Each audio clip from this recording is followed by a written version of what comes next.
Good evening. May this evening uplift our spirit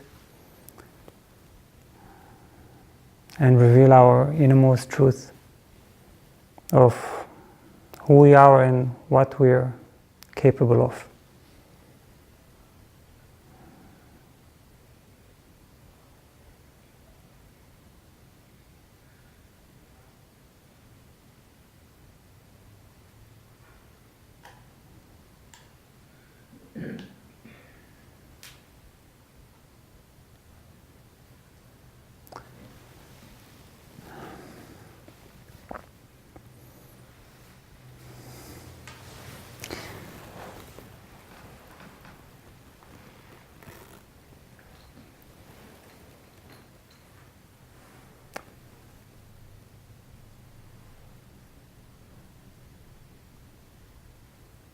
So,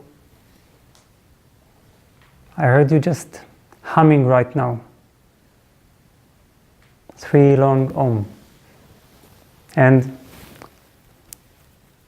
sometimes small repetitive gestures are taken for granted.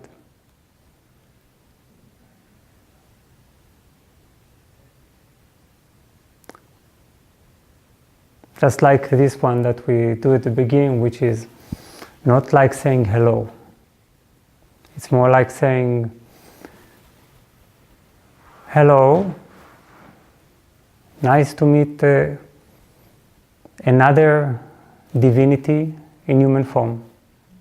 I am so humbled to realize that you actually, as this divinity, took form. This is Namaste.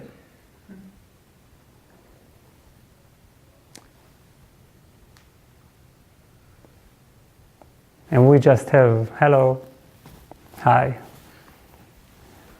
And then we chant the Om.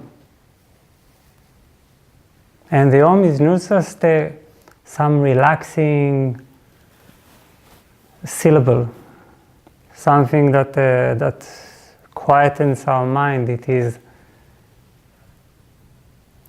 quite a sacred moment because it is uniting or participating in the syllable of creation.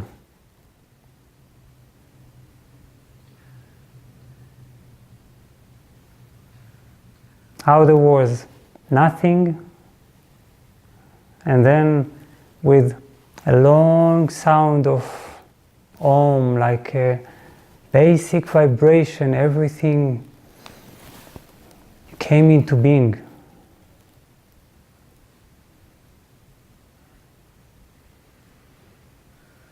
So it's like the sound that makes everything happen.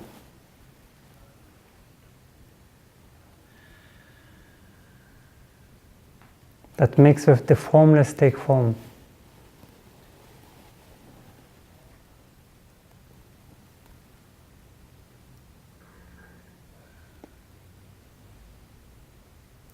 And this is what we are going to talk about this evening, of course, not exactly about Om, and not exactly about syllables and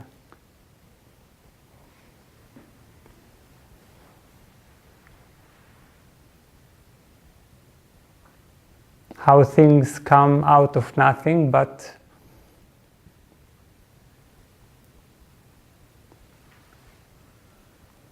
answering the question, what does this mean to us? But before we are going to start at all, let's just have some short guided meditation. So let's close our eyes.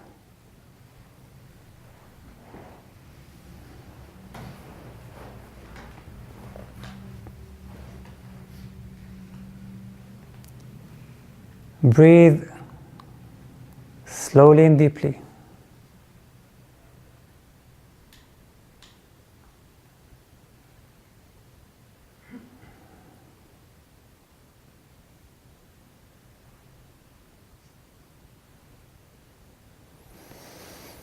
Sit in a relaxed way.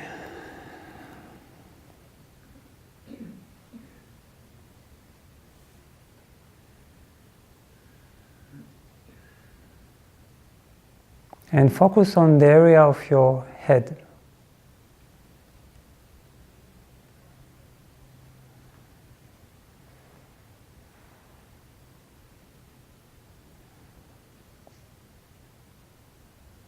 Usually the area of the head feels stuffed.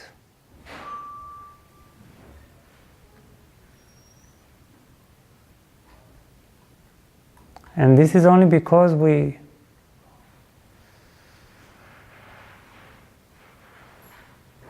focus our attention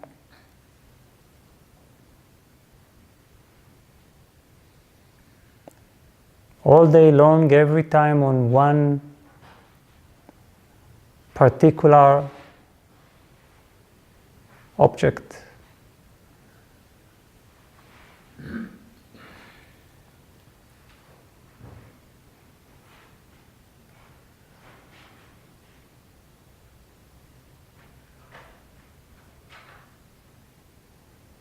Try now not to focus on anything specific, but just to be aware, not giving your attention to any one point in space, one thought, one emotion.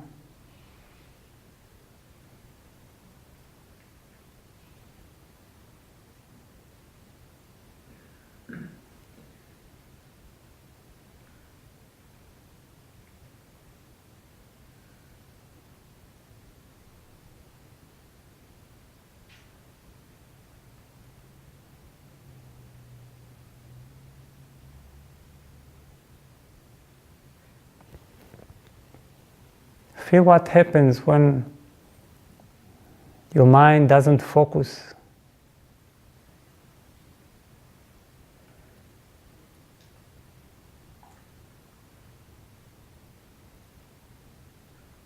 When you're just letting your awareness remain open, wide,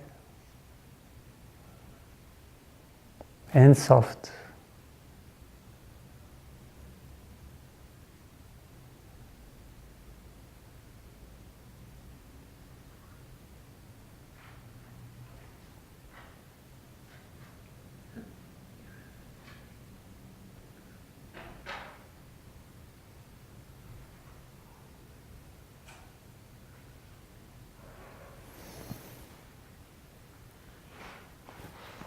Usually we experience our mind and our head as quite narrow and limited.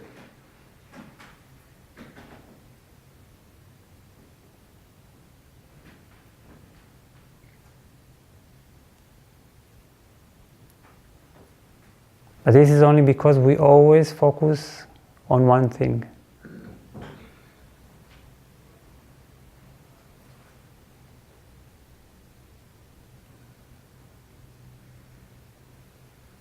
When you free your attention, just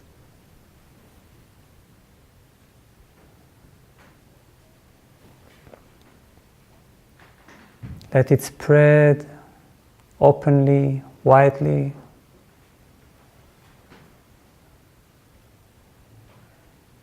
You will realize quickly that your mind becomes quite spacious.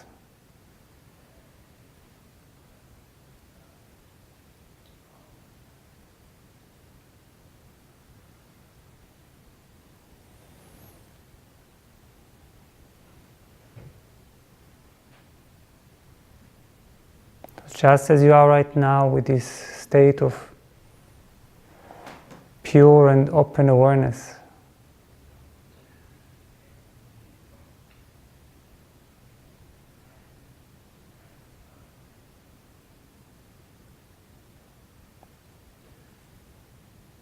check if there are really boundaries to this mind.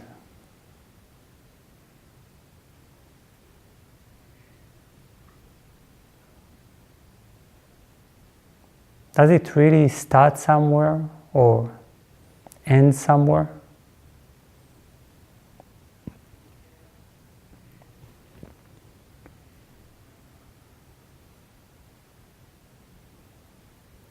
Is this awareness really limited to the area of your head?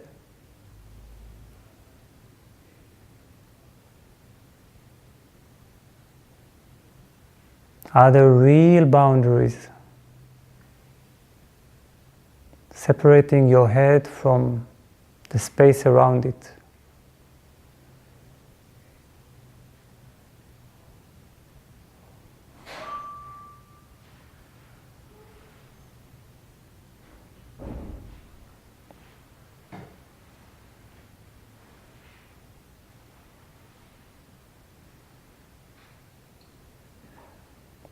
Slowly let your head open up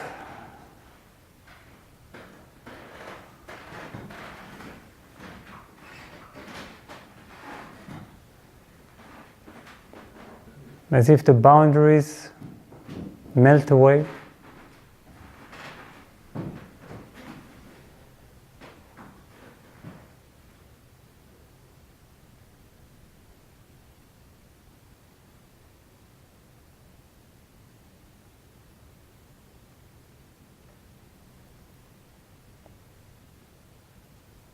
As if your head is like a lid that is removed.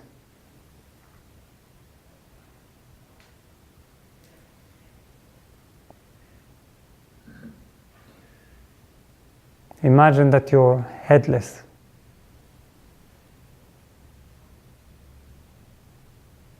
Or that rather that your head is everywhere.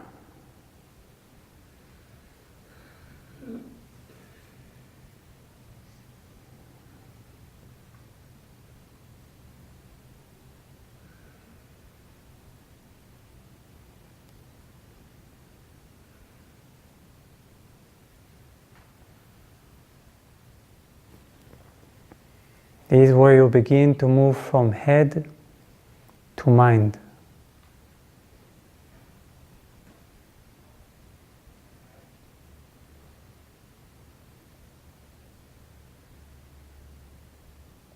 Feel how your attention, your awareness can spread.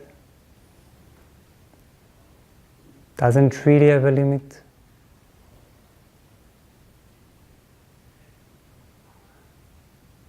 And now instead of your head, now there's just pure space.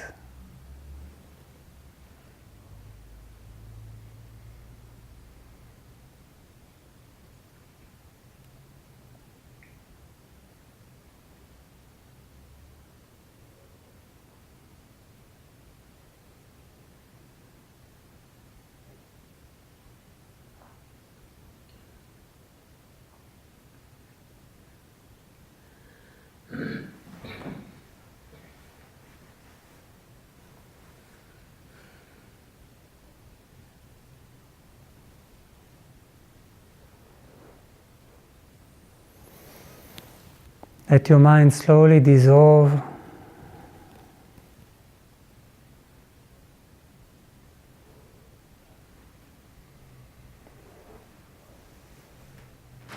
into this consciousness that is all around.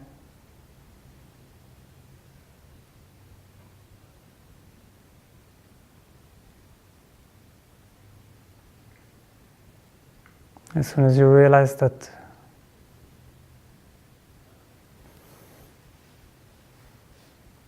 even the mind has no beginning, no end,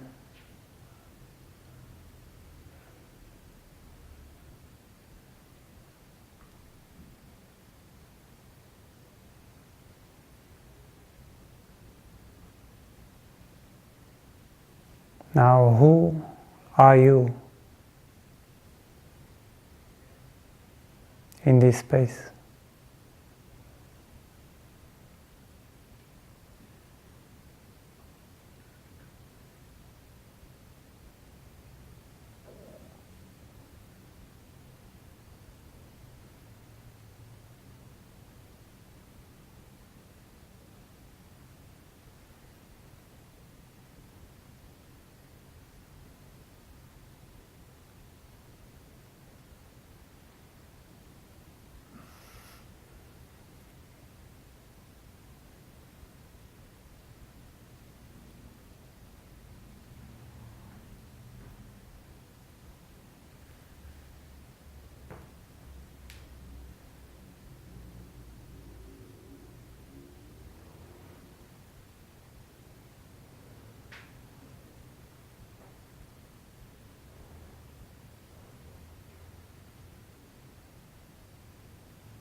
Feel how there is absolutely no dividing line.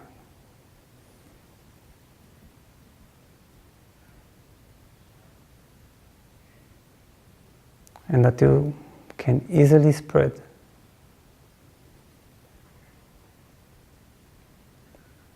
That you've never had a limit.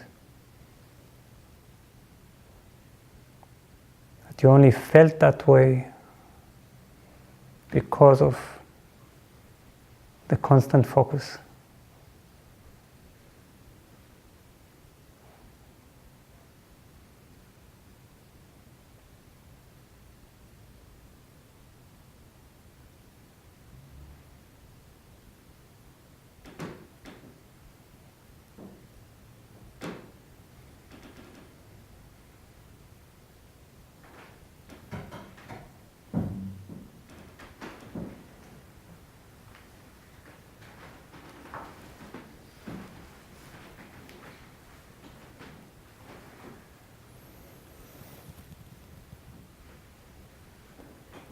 Now, in this state of openness,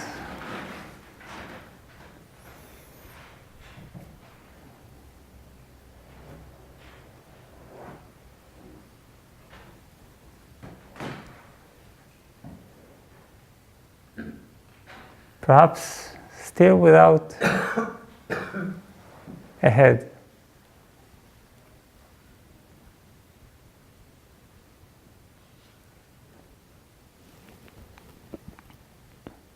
you can slowly and gently open your eyes within this, from within this space.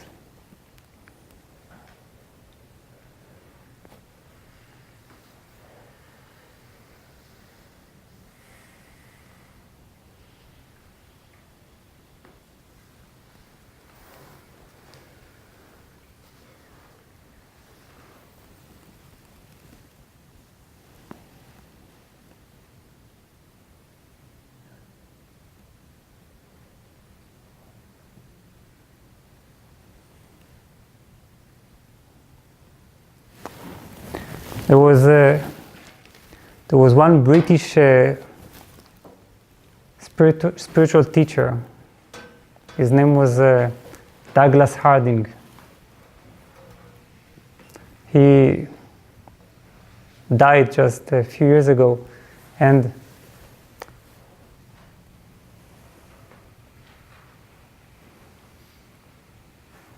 his story is pretty simple and spontaneous. He one day just walked in the Himalayas, and he was looking at the view. It was quite a nice view, obviously, and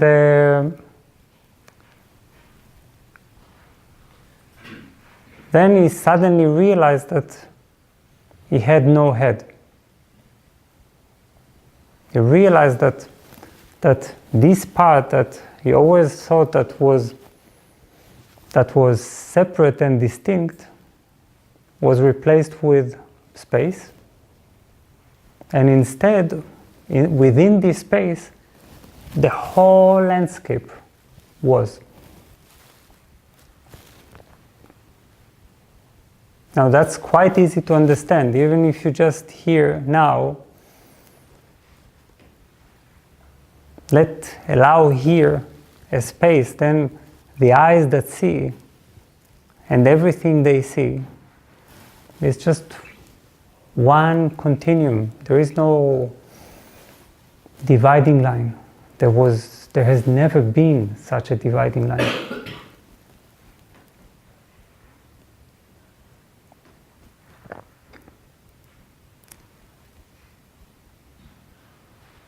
We're just creating it. The more we focus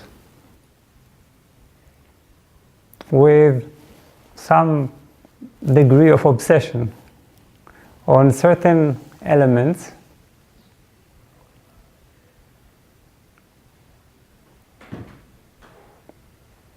we start getting this feeling that it's always the reality, that we are here and that is there, and that our mind is very, very small.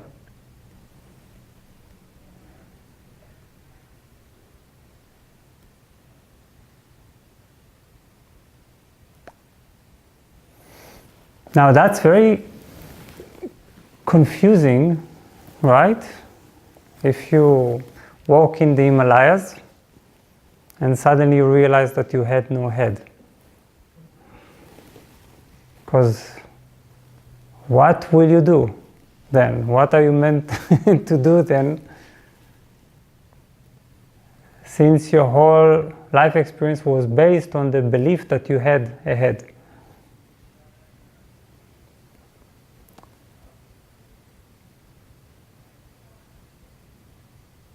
Suddenly there is infinite space, and I'm almost convinced that everyone here in this room, to a certain degree, already knows this taste of limitlessness. Perhaps some of you are more shy about it and hesitant. You wouldn't say that you really had that, or that you knew that. And some of you are more bold, more courageous.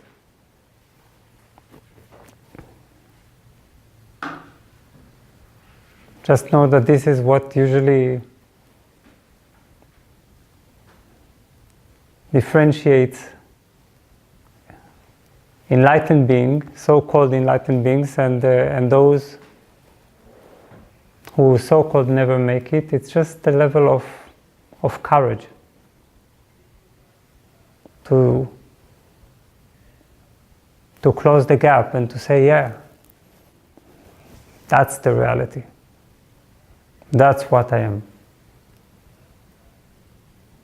Because it takes courage, it takes quite a spirit.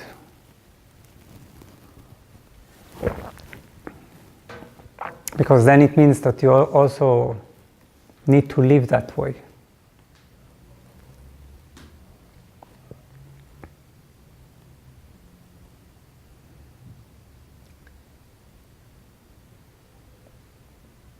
But you remember how we started this talk with the Om?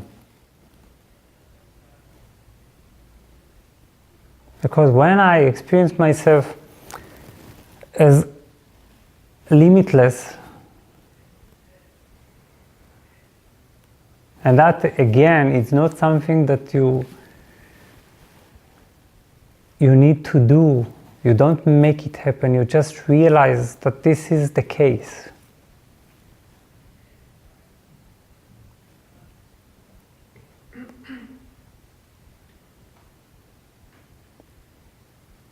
You begin to enter the core of meditation, but then you are right to ask, what is the connection between this and that, the actuality of human life? What do I do?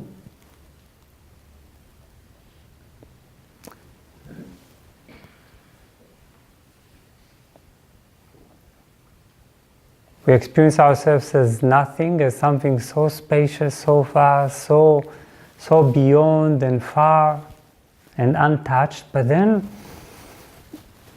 nothing in us knows how to reach back to our life, to make sense of it.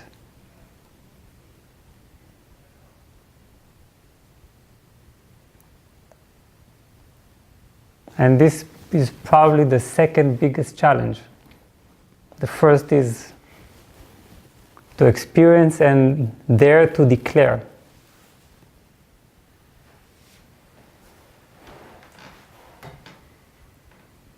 that you know, that you see, that reality is here. And here comes the Om, because at the beginning there was only limitlessness. This is where we all come from. This is our real home, not a very comfortable home, right? Because there is no so much a reference point or a center or a ground, but this is our deepest home, the place where we come from. It's a place where there is no limitation whatsoever. There are no boundaries, there is no beginning, there is nothing to compare to.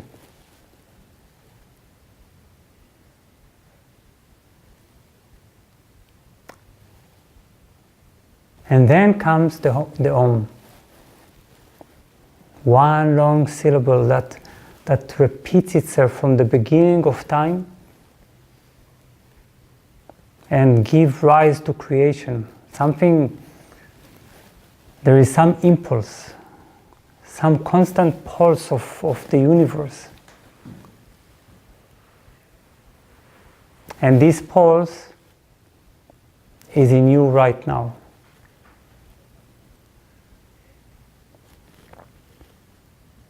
Because when you ask, who am I? The answer is of course, right? Obviously, it's the divine reality, consciousness, unlimited being. That's what we are. We may have tasted that, we may have known that intensely, we may have known that to a great degree. But once you know it, you know it. But we are not only this emptiness. And this is what's so confusing about, sometimes about Eastern teachings coming to us and emphasizing a lot the part of letting go, of relaxation, of nothing, of emptiness, of non-doing, of silence.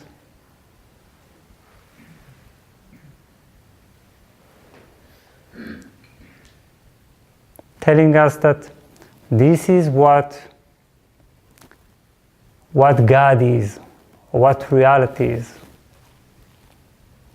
Then you have the perfect image of a yogi who sits and doesn't move, doesn't want anything, doesn't do anything, and we are trying to tune in to this image of a non-doer. That could create often a lot of relaxation, but also some level of depression. Because in this kind of teaching, we are turning off our other divine element that is not only legitimate, but is almost like a command. The command is coming from the beginning of the universe. This is the command. And it sustains everything, and it gives us a big hint. Because just as our Om, with our Om we are striving to return to the source, to the origin, to the beginning of life, to the source. In the same way, with our Om we are coming from the source to life.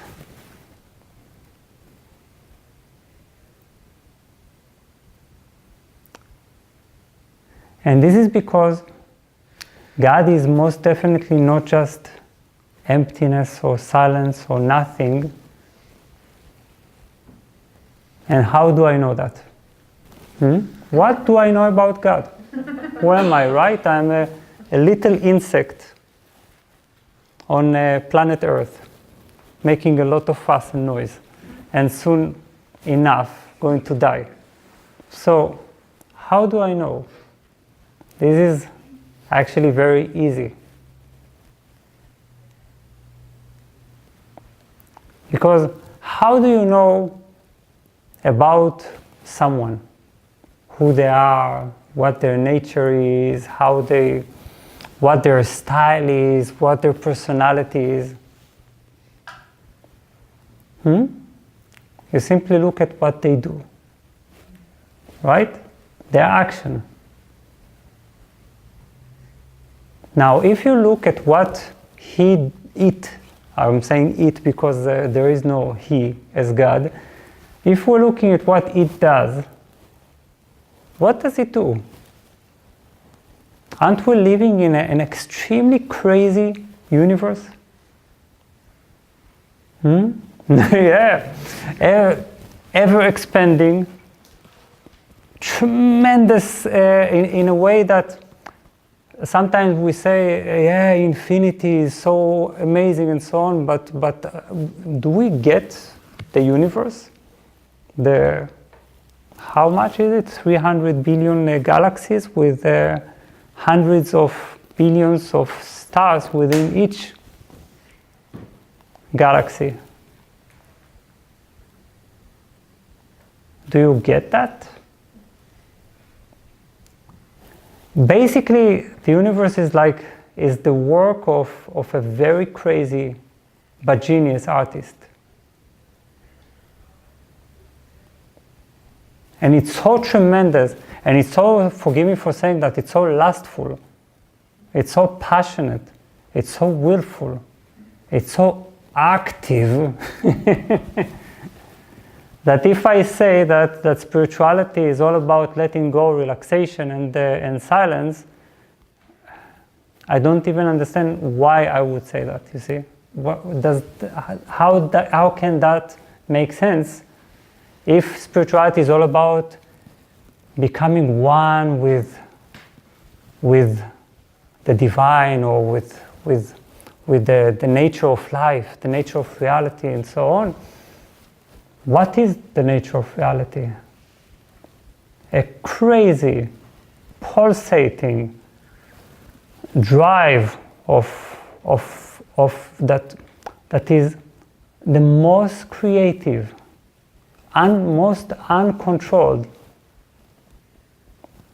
we could ever imagine. This means that if you ever feel embarrassed about your will, about you wanting something, or you're feeling some urge to do something, just take a look at your maker. It seems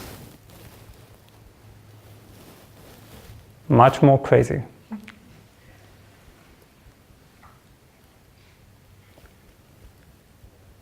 And this is very important to understand. It's not just a philosophy.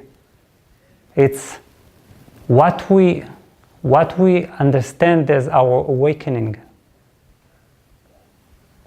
If I think awakening is just dragging myself up with some kind of a hazy state, like the more oblivious I am, the more enlightened I am, the more non-attached, the more uninterested. Yeah, I don't care, everything is good. Yes, you're all fine, you're all divine. And we are divine just as we are. True. In our one divine face. But our other divine face is a creator. That's the only thing we know for sure about the divine reality, is that it's creative. That's the only thing we know. We don't even know if it's good, by the way. Don't tell anyone that I said that. It's off. Okay. Okay.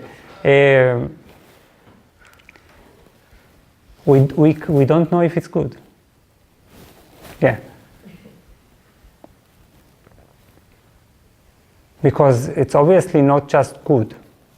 It's good, it's bad, it's allowing most definitely very terrible energies and wild energies, and it has death in it, and it has ending, and it has disruption and natural disasters, and it has everything. What we can say with 100% certainty about the source of life is that it is creative.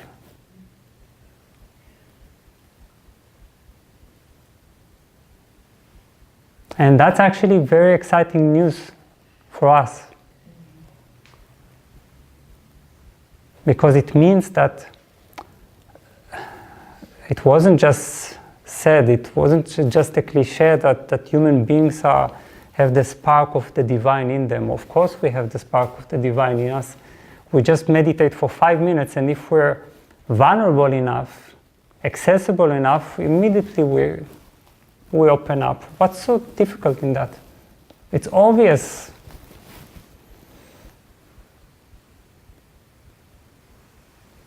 That our consciousness is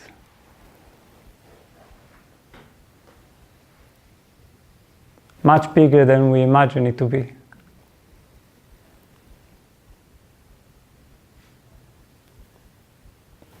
But this is not only where we can be one with God, the divine reality, the cosmos. I don't put whatever you want. We can be like a God, be like consciousness, and the unlimited, and we can love like it.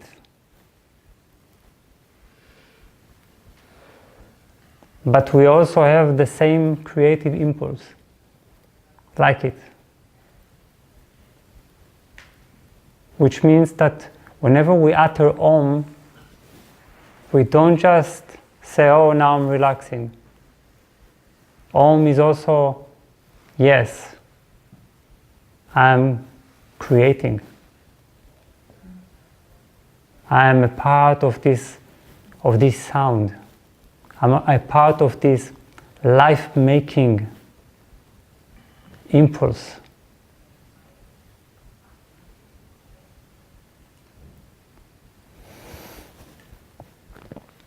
Where do almost all of us have this creative impulse in the most obvious way? In nature? In nature, of course. And what is the first manifestation of nature in us? Where do we find our creative impulse as nature? Sexuality, yes, procreating, right? It's when you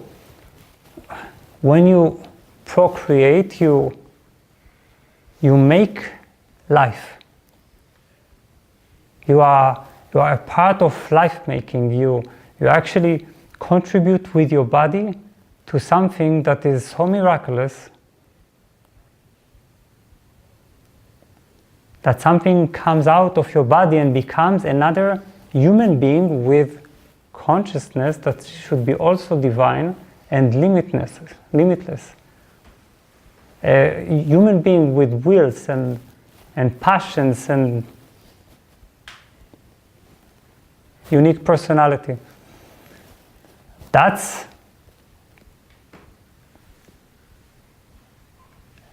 not only a biological motivation, it's a creative impulse. It's our wish to participate and not just to let go, surrender, accept everything as it is, love life, whatever. That's only our passive aspect. Our active aspect wants to participate and must participate.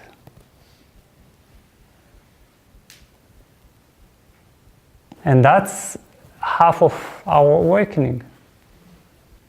It's to realize the creator in me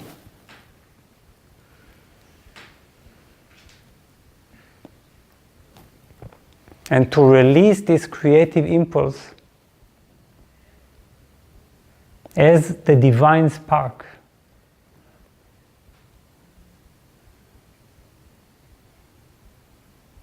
That definitely does not just want to sit silently in some corner, but really is only happy and satisfied when it participates, when it continues the creativity of the first maker. In other words, just as the maker makes trees, apples, plants, animals, humans, black holes, galaxies, and so on, not in this order.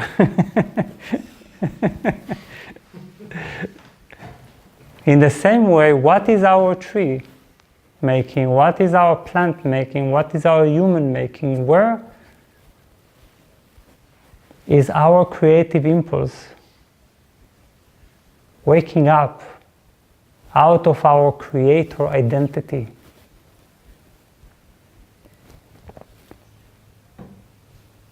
This is, you see, where we often think about that we have no free will. It means that everything just happens, and basically we're only meant to accept it. Come on, that's not really interesting.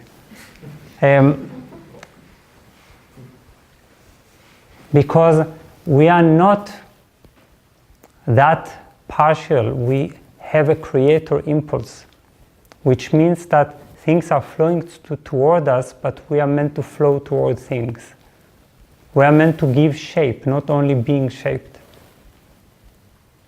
We are not only meant to be consciousness, but to be a creative force of consciousness.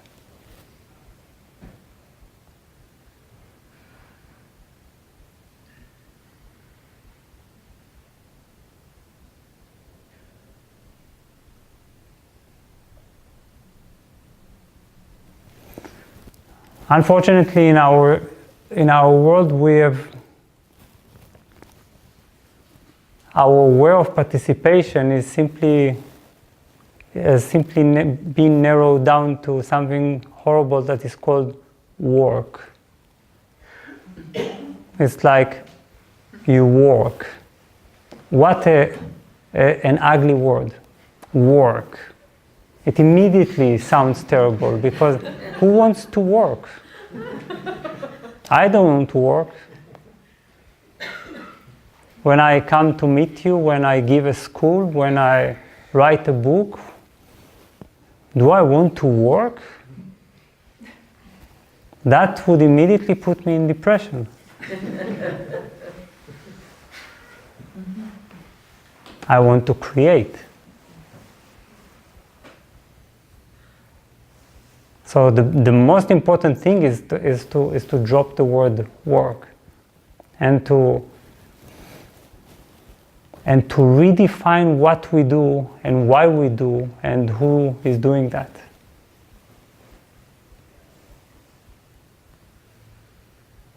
And I know, yes, I know, you will ask me in the questions, of course we have the limitations of money, because we live in a silly type of society, not a utopian society, but that's our society. Here we need to, a certain degree,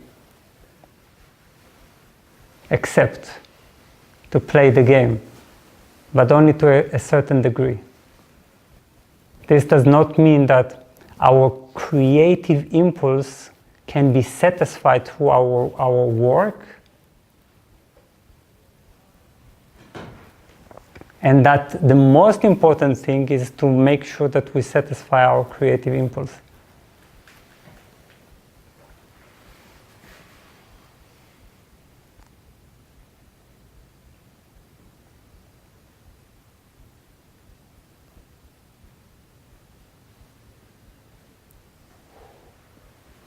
Feel it, I'm not talking about something alien. It's in the body. Again, as we said, it appears in our sexual force, where we want to procreate. We know this intensity. And sometimes when we don't manifest the creative impulse, sexuality and biology become our only pathways.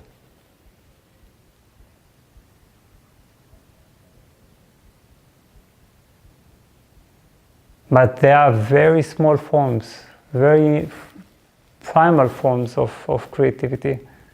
There is so much more. Now then, it can be an art form.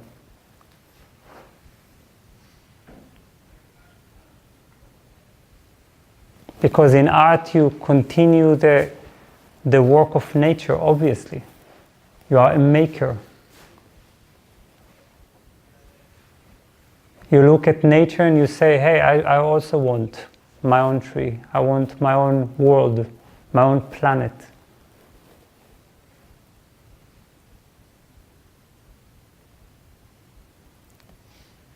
But it's not just about sex or art. It's about redefining why we are here. What is our primary impulse?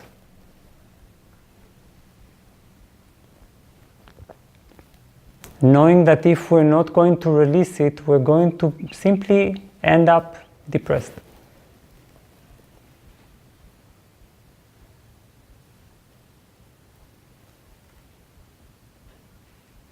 And honestly, I meet many people and without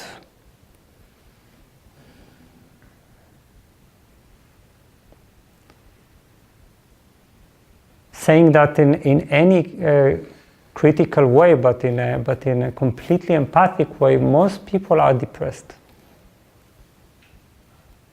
Because depression is this feeling that we're not really participating. It's like there is a big stream of life, and there is, of course, the work we do.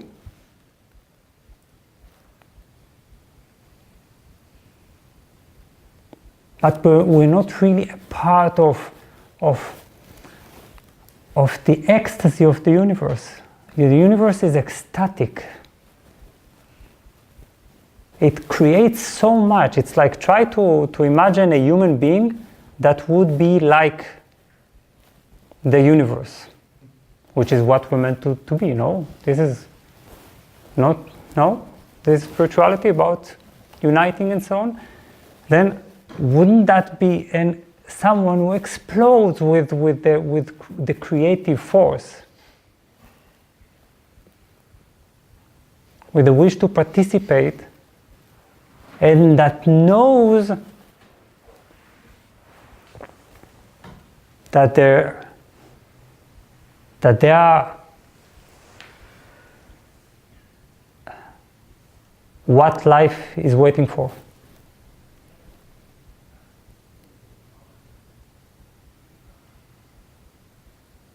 Now this can sound to you like, hey, life is waiting.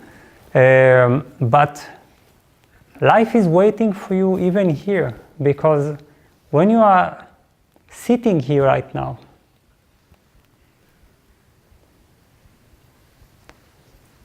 the depth and the transformation of this talk, they don't depend on me at all.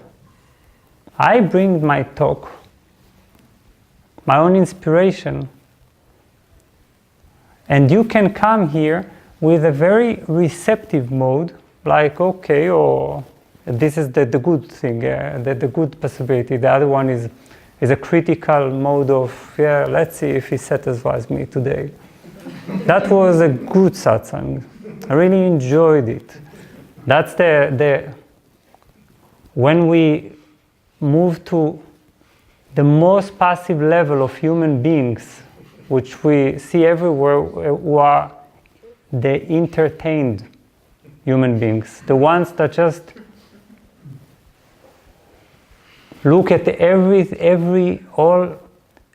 whole of creation and everything, all the efforts that others do, make, and they just say, yeah, this is good, this is nice, I didn't enjoy it, this, and so on and so on. This is dead. Because this puts us only in a passive mode, a receptive mode. But what we don't understand is that, and forgive me for saying that, perhaps you will think I'm crazy, what we're doing right now is that we're making a baby.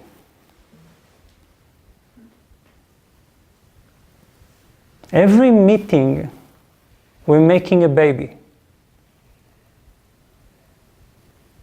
We bring our energies, and if you come with a creative impulse, an awakened creative impulse, there is a combustion.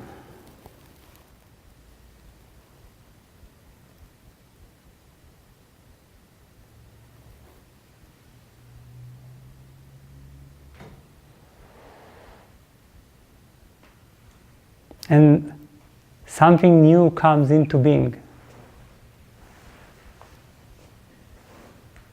It can emerges a new intelligence in you, a new consciousness, a new insight, but that's a baby, a spiritual baby. But that, if there is going to be a baby, depends on you. We all know in nature that you cannot, at least unless you're, there are some creatures I know that can do that, right? I think, yeah, I don't know. Maybe I'm confusing it with some science fiction piece that I read. Whatever it is.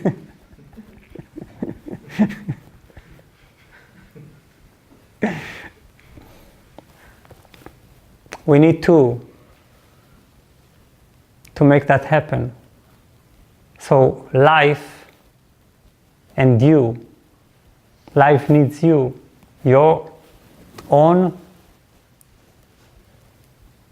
creative presence, creative consciousness.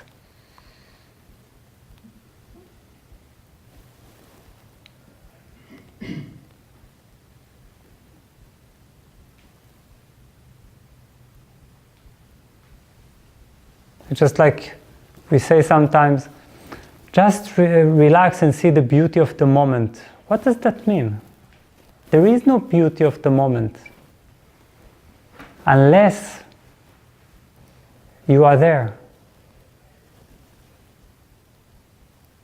The moment, the beauty of the moment is the moment where you as consciousness, you bring the whole of your being to the moment. And then the moment's potential and your potential both reveal themselves, and it flowers.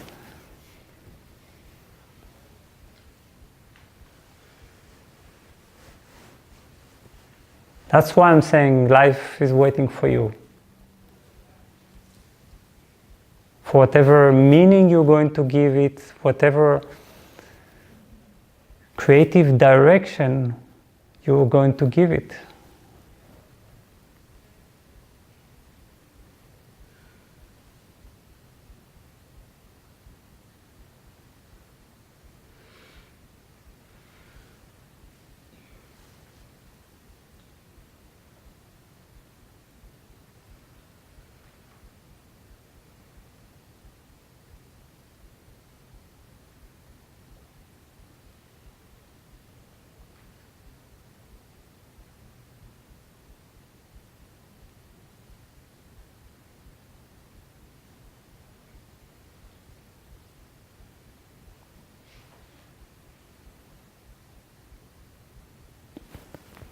You're not uttering Om, you are the Om, you see.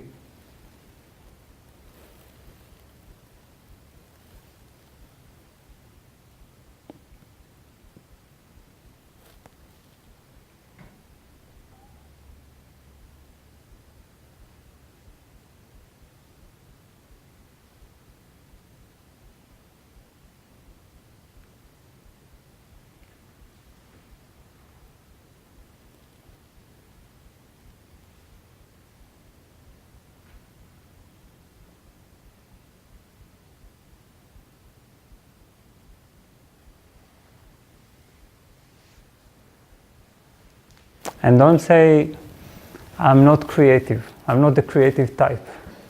There is no such thing. You are not, there is no such thing, I'm not the creative type, as you are the creator. You have this spark. You may not write books or create music, symphonies. It's about the way you shape your life. Even a state of consciousness can be creative.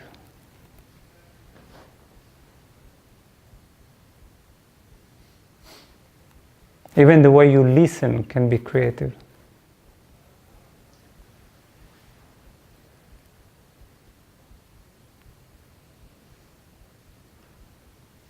But remember that this will not be enough.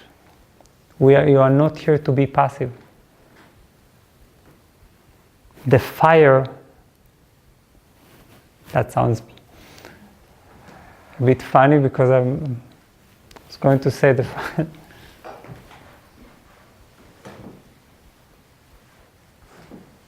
It almost sounded like the force is with you, but the fire is in you. You have it, you feel it. Don't you feel life's fire burning all the time?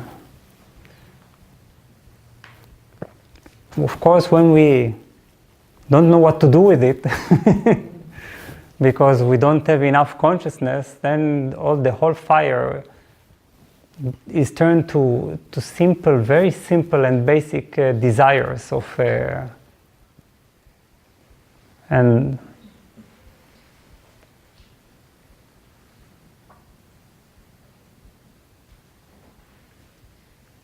that's why we always think in spirituality that we need to turn it off, because it seems like a low type of energy. But we just don't understand that that's the same fire that was burning in the Big Bang. That was the same fire that started the Om. That is the same fire that is creating trees and mountains.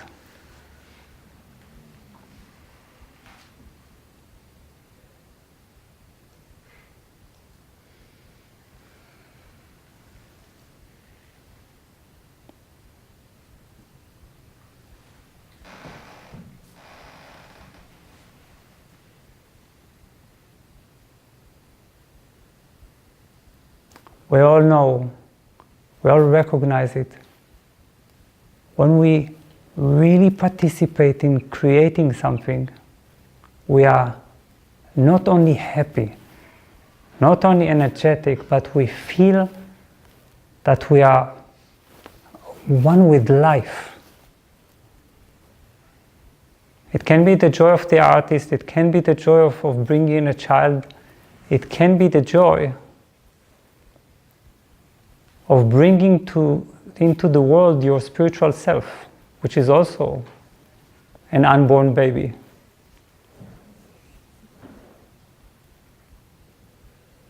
But it's the very feeling that life's potential is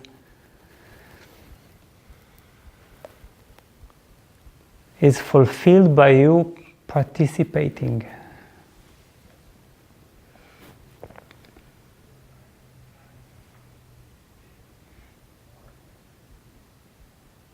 So that's the connection between emptiness, meditation,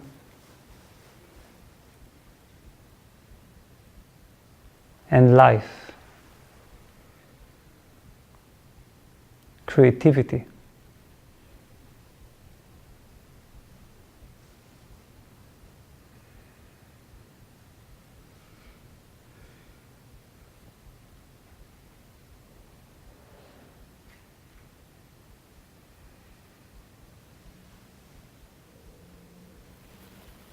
So what do you as the creator want to create?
There are so many new things waiting.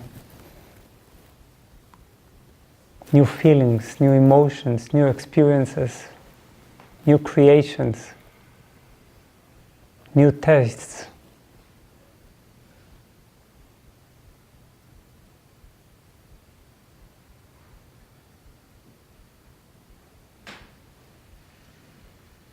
It's not already here.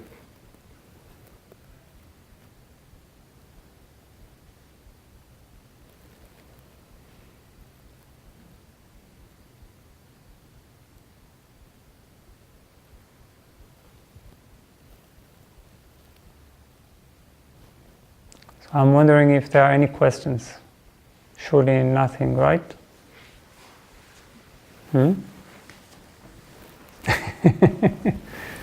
I know you have questions. Yes, please. I had a question about creative flow versus discipline. Creative flow versus discipline. Okay. I know it very well from making music, and to be in this flow and to have this spark inside of me, and to be totally excited about it. And then sometimes I hit a limit that I'm not able to transfer this spark into life, and then I become frustrated. Okay. And so sometimes I also feel blockages in continuing something and to finish something. And not so much as I found out because I can't fulfill external expectations, but because something else is missing to me. It's just like I don't feel satisfied with it yet. And I wonder how you experience this when you write books. Like, do you have sometimes blockages when you write it, so you hit a barrier and you can't proceed with it? How do you deal with it, if yes? And how is it always just creative flow for you? Or is it sometimes just pure hard work of discipline where you just have to put your head through the wall? Are you asking thousands of questions? Because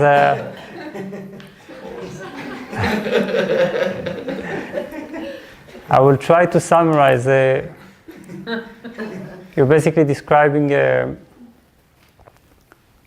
sometimes in your creativity. It's very important to start talking just about creativity. It doesn't matter if it's music, books, or whatever. It's all about the urge to respond to the creative impulse in us as creators.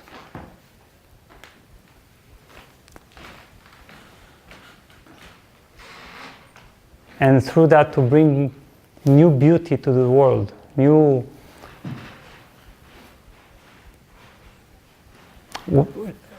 to be able to manifest our inner vision, what we feel from deep within.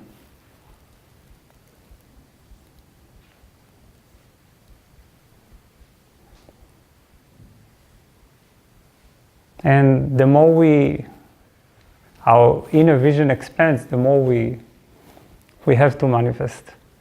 So you're saying that sometimes it's you basically get stuck, right? Feel blocked and dissatisfaction that it's not as you would have wanted it to be. And you're asking then in your 10th question whether I'm also facing that, or it's just a flow and so on.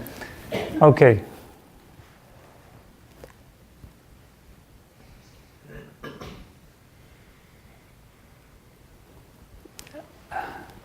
I don't have a creative block ever.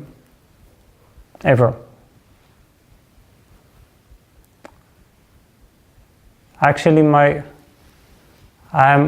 basic problem is how to block my creativity. This is more the right way to put it, since whenever I have like something like 20 exciting projects, then the day after new projects are joining, pushing away the other projects, and then I know that since I'm not going to be able to multiply myself, I will be able to fulfill only a few of them. So that's my case. But honestly, I think this case is because there is a unity with the creative impulse. You see? It's like I am the creative impulse. I don't create. I don't do.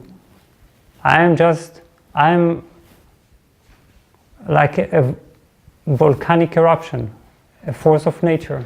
It just happens because this is what nature does.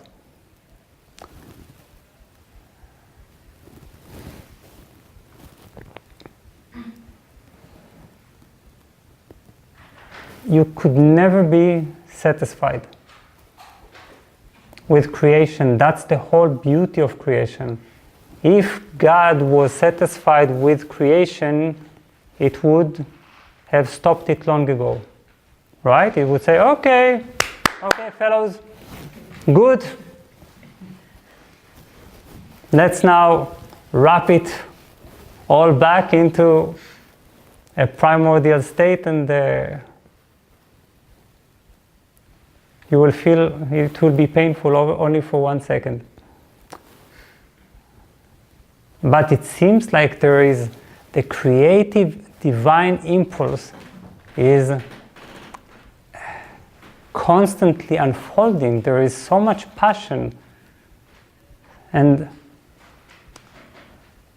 it always touches me to see how the universe every morning, it's not like the universe has mornings, but all the time it is fresh, passionate, renewing, never gets blocked. Now, first of all, it's because it uses its forces of destruction to bring new things to life. You see? It's like, just take winter. We are now in winter. So life uses forms of destruction. Like it in a way throws away everything and starts anew. That's replenishing. That's freshness. So it's very important in the process of creation to be able to throw everything away, and because out of this silence, attention, comes a new creation. Now, it's not about satisfaction, because we are always hoping to have some kind of final contentment, like you do something and you say, oh, that's it, now I can rest forever. Did you see life resting? Of course, you sleep sometimes, but did you see life as a whole resting? This means that there is no need to wait for some kind of a completion moment. So just use this frustration to continue to create. Do you understand what I'm saying? It's like, yeah, okay, this song is okay. I had to bring it out. That's it. It was my impulse. I had to bring it out. Maybe it's a stupid song. Never mind. Next song. Work. Next song. And so on and so on. It's like the way I always console myself is by telling myself, don't worry, next book. It's like I always want to have something that will carry everything, and I know that it's impossible. But this keeps pushing me because there is some inner vision that wants to be tangible, and I could never do that. And that's the tension in creation. You can never really do that. Think of, because I don't want to speak only of art, think of, I don't know, a great spiritual teacher like Amaji, the hugging mother, who is like she is like an explosion of compassion in action. Now, could she ever rectify this world? Could she make the world really a good place? No chance. It's like she could hug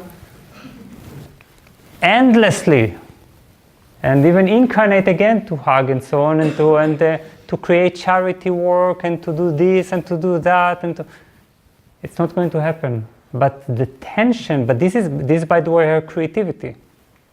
Her creativity, her creative vision is to bring love into the world. This is her creative impulse. This is what she wants to bring into the world. Now, is the world going to be filled with love? Not in the near future. No. It has, and so, but there is a tension.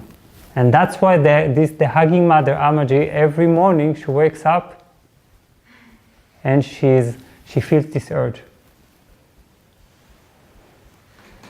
And this urge, we always are driven to make it better, to make it more accurate. And that's good. Just don't let that stop you. Always say next song, next song, next song. Maybe out of 1,000 you will throw 999. Never mind, there will be one.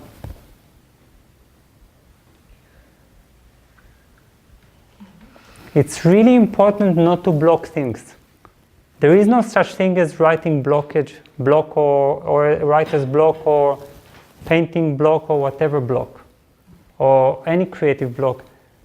The block is you.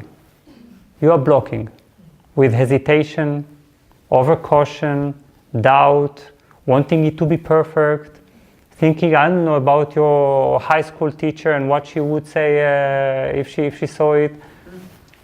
All this nonsense, and if it's financial, and if it's going to please your parents, and if it's going to be a bestseller, and so on and so on. Who cares? Just do it. Just let it come out. You can also, after that, arrange it, fix it, correct it, give it to editors, to experts, to whatever. We can always,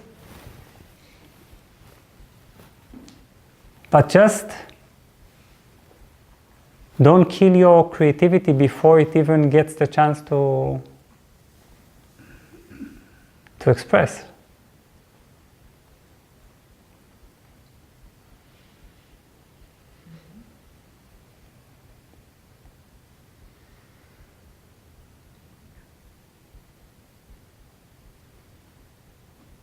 The question is always what we are guided by, what guides us. It's like, do I want to become, I don't know, when I write a book, do I think, oh, I want to become the most known and appreciated writer in the world? Or do I do it because I obey an inner commandment to participate in the creative process by bringing a certain beauty that I see? That's the value. So then how can I be blocked? It's like I'm in the most intimate connection with myself.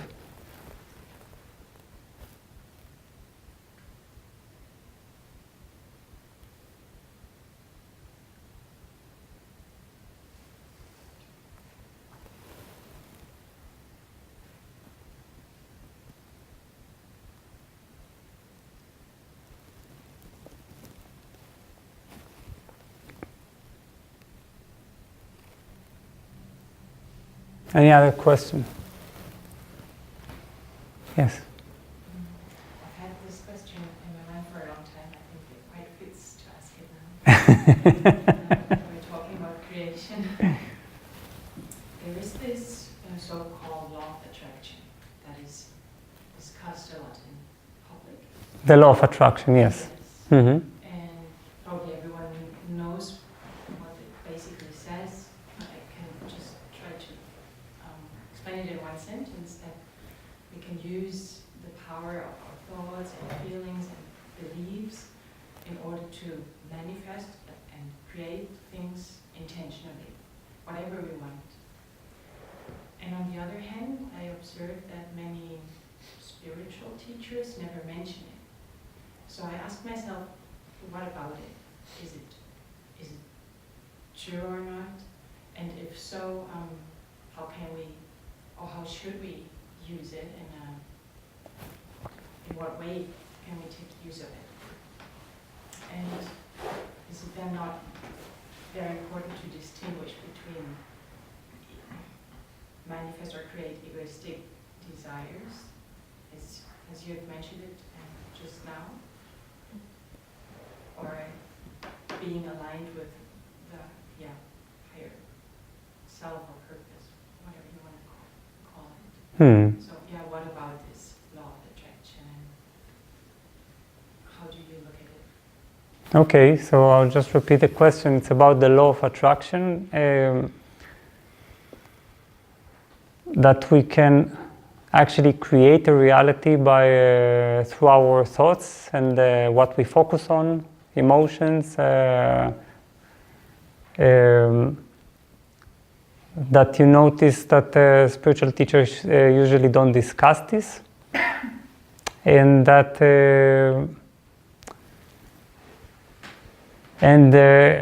if it's important to differentiate our egoistical use of this law of attraction from non-egoistical. Because if it exists, it must be a great power, right? If you can use it as a method, as many people say, yeah, then it means it's not a real power. Okay, is the law of attraction real? Obviously, it is real. This is what we do all the time. We need to see that, we need to understand that the law of attraction works in our life. Our very life is what we have attracted, what we have focused on, what we have given energy to. This has shaped our life completely, attracted the exact people that were relevant to it, and repulsed the people that were not relevant to it. What we have and what we are is all the result of what we focused on. So it's really important to understand that it's not just a practice, but something that we practice all the time. Now, can we do it to a certain degree? Yes. Now I'm referring to what this concept is all about. Not necessarily so magically as they speak of. A lot of it is autosuggestion. A lot of it is choosing to look only at those moments in which it worked, and overlooking these moments in which it didn't. So we need to be careful with that, not to turn that into a complete philosophy of life, a complete view from which you look at everything. And on the other hand, to use it as a tool, as a capacity, as the divine creative spark in you fulfilling its creator aspect, its capacity.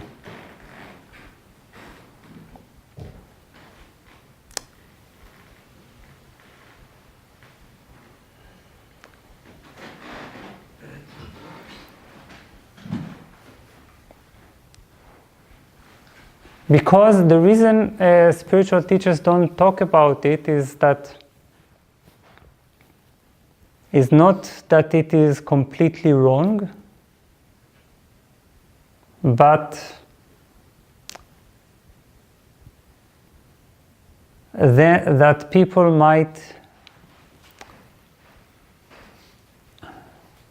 only focus on this aspect while ignoring the part of accepting life as it is. You see? When you think of it as just as 50%,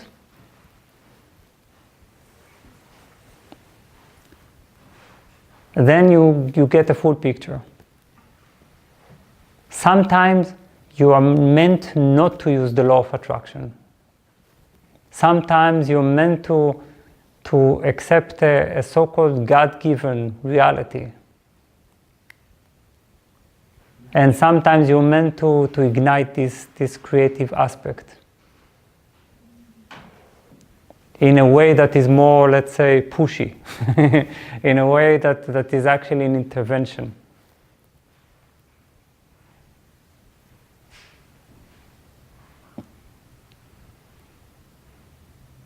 So there is a very delicate line, of course. And the other part of the delicate line is what you just said. We can use it just to attract diamonds, good sex, and admiration. Right? Which could be nice, I guess, if this is what you want.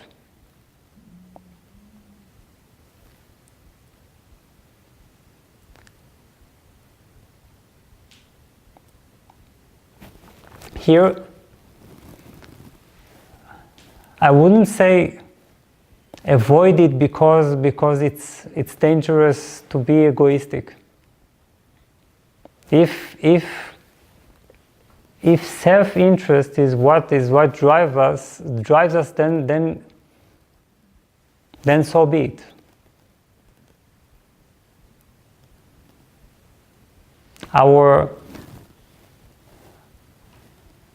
Our creative impulse becomes refined more and more with time, the more our consciousness expands. And we begin to realize that we're anyway not just one individual. And then we're slowly starting not to live just for ourselves. And then we want things that can benefit many.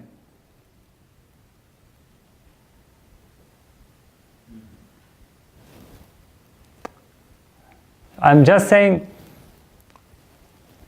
you can use it as a tool, not as an identity, not as a philosophy. And you can begin with something that is complete self-interest.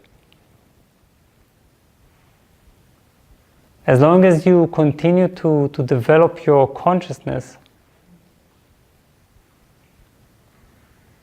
you will grow mature and realize that, I don't know, attracting diamonds is not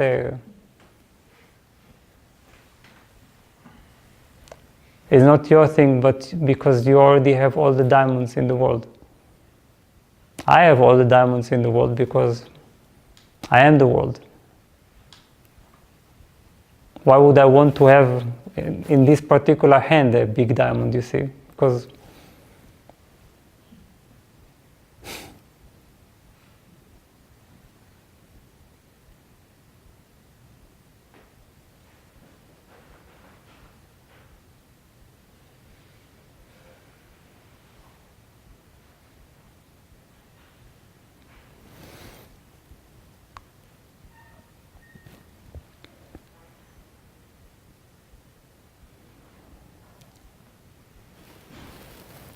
two last questions.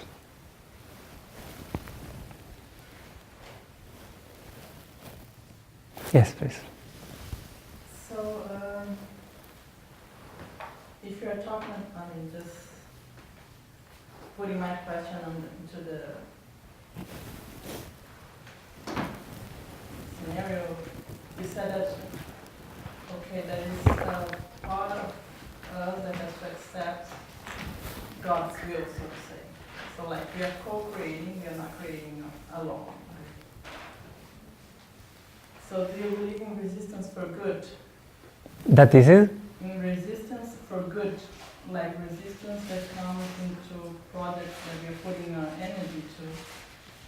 For good, because this is not what we are supposed to be doing. And if yes, how do we differentiate this resistance from the resistance that comes from fear and from inner doubt? Sense? I just didn't understand the main term. What is resistance for good? I didn't. Yeah, resistance for helping you, like for helping us, because it's not good for us. Like a resistance that is stopping you from something bad. Like if let's say I wanna write a book really Yes. badly. Yes. But this is not what I'm supposed to be doing. You mean really goodly? Yes. Okay. Yeah. Yes. But this is not aligned with my high purpose. So this is not heaven for me. Okay. Yes. This kind of resistance I'm talking. Yes, that you feel like inhibitions from. Yes. Yes. And then how do I differentiate this kind of resistance from a resistance that comes from inner doubt? Okay, so you say that when we feel that we want to create something, but we can't for certain reasons, and how do we know that it's simply let's say a message from the cosmos, say, hey, your creativity is elsewhere, or that it is simply self-doubt that is blocking us?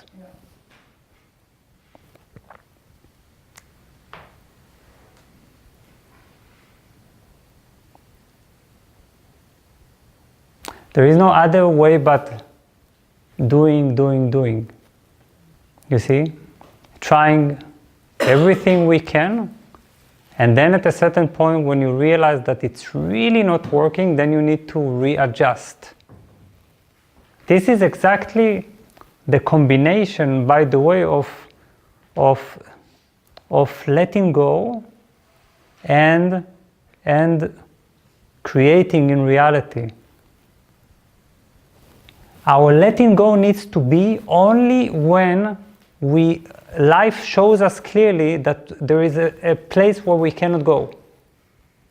This is where we shouldn't argue, shouldn't be frustrated, shouldn't be angry. But letting go is not to some passivity, but it's to a readjustment. It's like, okay, so this means I need to, just like a river that is finding a new pathway. What is my new pathway? It may be not writing at all, it may be writing differently. And here we need to be flexible.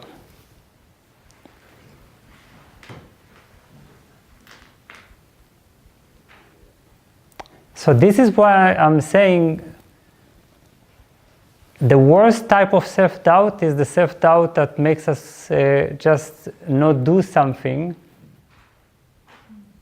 because we believe that we can't, and then we don't even try. That's the worst one.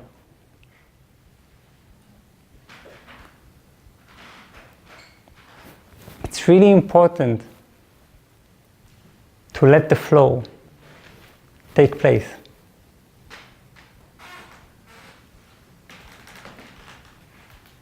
It just,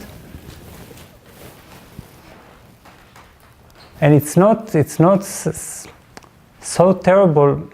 I hope you understand that in life, if our indication is like if something only happens very easily, then it's a sign of the cosmos. Please, no. Sometimes, and a lot of times, the cosmos wants you to work hard, wants you to face difficulties and obstacles, And how many great works of art and how many great figures we know that will tell you not to give up. This is not a matter of ego, not giving up. It's a matter of just not reading automatically the sign as, because I know sometimes that people do that.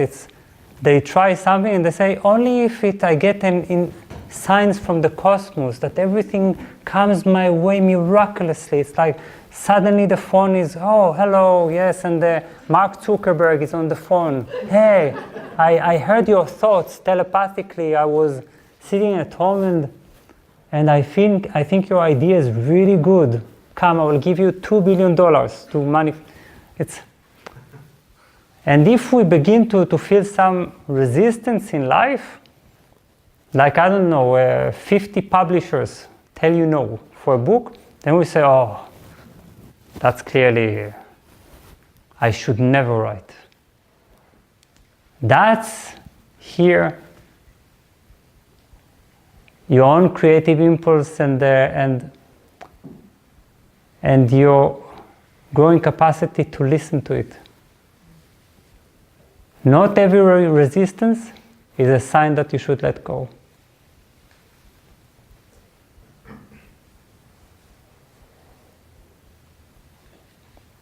Sometimes our greatest learning is overcoming difficulties, great difficulties. You know, my favorite stories in the whole world is whenever I read about someone, this always breaks my heart. You don't want to see me at those moments because I look like, let's say, very touchy, oversensitive. But it's whenever I read about someone who, I don't know, they got severely injured, and everyone told them that they would never walk, that they could never run, they could never do that, and then they simply gather all their forces. And the more resistance they are met with, the more they feel passion. And then they do things that are unbelievable. For me, you see, in those moments, this is where our greatest humanity is.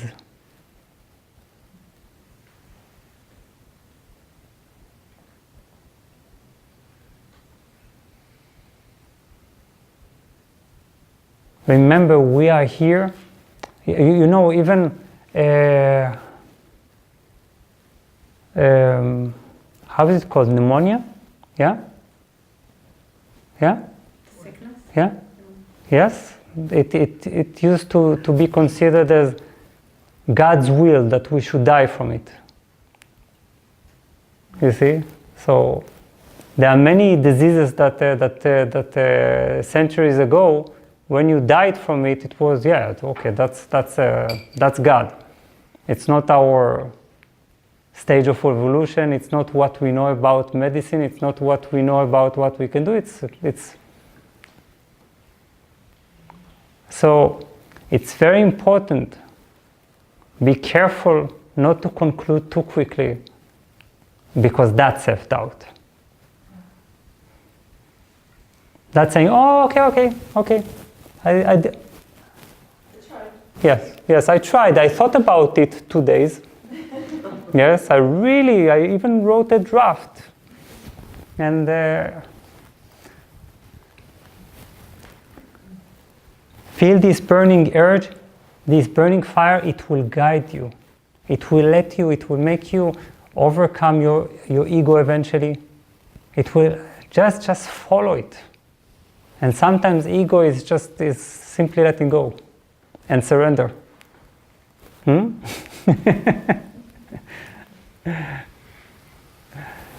Okay, a last question. Who is the winner? Don't we have anyone over there? Mm-hmm. Just likes? So I feel likable. Now I'm encouraged. Yes, but hello anyway. Yes, so. Yes, please. You always mentioned, or others mentioned the word flow for creativity. Yes. In my case, I experience it's only like little bubbles Yes. coming up, and then it's over. Just when you were talking, I said, from the viewer to the doer. And that was a kind of creative process in me. And then it was over. How can I keep this process going? Okay, so the question is, you said that there is you don't experience it as a flow of creativity, but also as something that is bubbling up from occasionally, right? So the question is, how do you make it flow? Stop thinking that we're talking only about art to begin with, and understanding that it's more creativity. It's the way, the intention, and the reason for everything that we do, and that it is even in the way you look at things, at the world. The way you look at a tree can be creative or can be nothing. Basically, this flower depends on me in this moment, you see? It's like I can just say, yellow flower. Or I can take a look at it and bring my creative impulse to make a baby. A spiritual baby, which is emotion. You see, it's the feeling of appreciation. As soon as I notice the beauty, the grandeur that is held in it, that's creativity. Creativity is in the way we talk, in the way we communicate. Its dialogue can be creative. If it leads to new understandings, new insights, new babies, you see? Everything is babies. So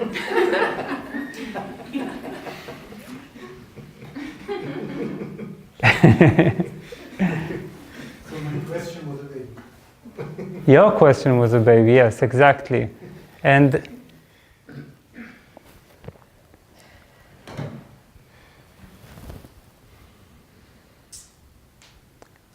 creativity is what you bring into what already is.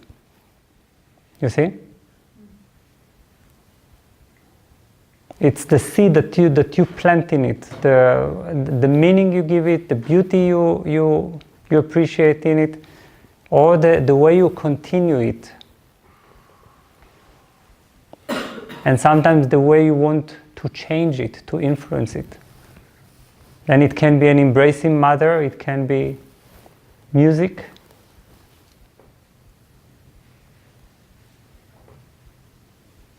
Here we need to think of art not as just this group of activities. Even the work you do for money, can be done through the creative impulse if you reshape it, you give it a different meaning, you put it in a different context, you wake up for a different reason.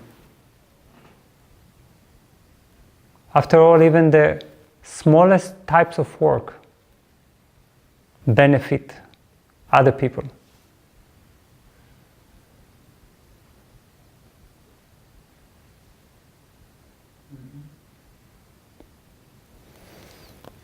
So I'm sending you with fire, hopefully. And I hope that we've made some new babies.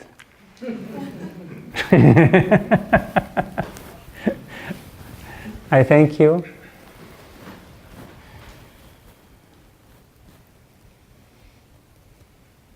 Thank you for your active listening.